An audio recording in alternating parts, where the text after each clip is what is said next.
आज भारत रत्न संविधान रचयिता बाबा साहेब भीमराव की 134वीं जयंती हम मना रहे हैं।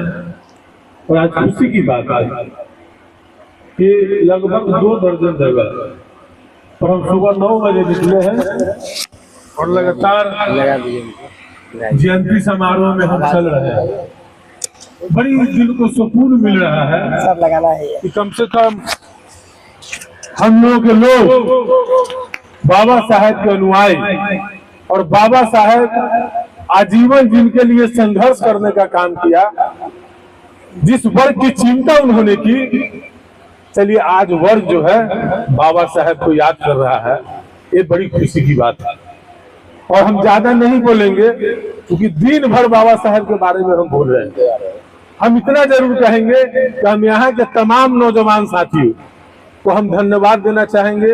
दिनेश राम जी हम लोगों के बड़े भाई तुल है, तमाम लोगों को हम धन्यवाद देना चाहेंगे कि आपने बाबा साहेब भीमराव अम्बेडकर जी को याद करने का काम किया और आज उनको 134वीं जयंती और जयंती की श्रद्धांजलि कब होगी? जब उनके हम दिए गए मूल मंत्र के हम विचारधारा पर चलेंगे। बाबा साहेब ने कहा था शिक्षित बनो, संघर्ष करो और संगठित रहो। हम शिक्षित थे, हम शिक्षा हासिल कर लेंगे, हम इल्म हासिल कर लेंगे तो उसके बुनियाद में हम समाज में कहीं भी लड़ सकते हैं और देश का दुनिया में हमारा राज हो सकता है। आपके बीच में बाबा साहेब भीमराव अम्बेडकर उदाहरण है, ये उदाहरण है। आज तो हम आधुनिक युग में बहुत सारी चीजों की सुविधा हम प्राप्त कर रहे हैं, खाने पीने की कोई दिक्कत नहीं है। बाबा साहेब भीमराव अम्बेडकर थे, उस जमाने में जो है सो अकाल पड़ता था, लोग खाने पीने मर जाते थे और छुआछूत, भेदभाव, गैर बराबरी चरम सीमा पर था। आज तो बाबा साहेब भीमराव अम्बेडकर का देन है कि सब लोग हाथ जोड़ के चलते, उनकी देन है। आज सही मायने में हम लोग तो उन्हीं का देन है जो गरीब परिवार का व्यक्ति भी एक विधायक और मंत्री तक का सफर कर लिया, तो बाबा साहेब भीमराव अम्बेडकर जी के संविधान के देन है। और आज हम लगभग 12 बजे रात के आपके बीच में अगर है तो ये भी बाबा साहेब भीमराव अम्बेडकर का देन है।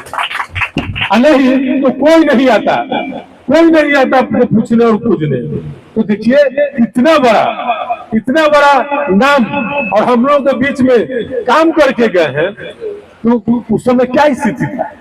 अगर उस समय साधन का अभाव और रोना रोया रहता कि हमको गार्जियन मदद नहीं किया, तो हमको पड़ोस नहीं हो गया, तो हमको तबीयत खराब हो गया इसलिए हम परीक्षा देने नहीं गए, और नहीं गए तो फेल कर गए तो हम पढ़वे नहीं किए।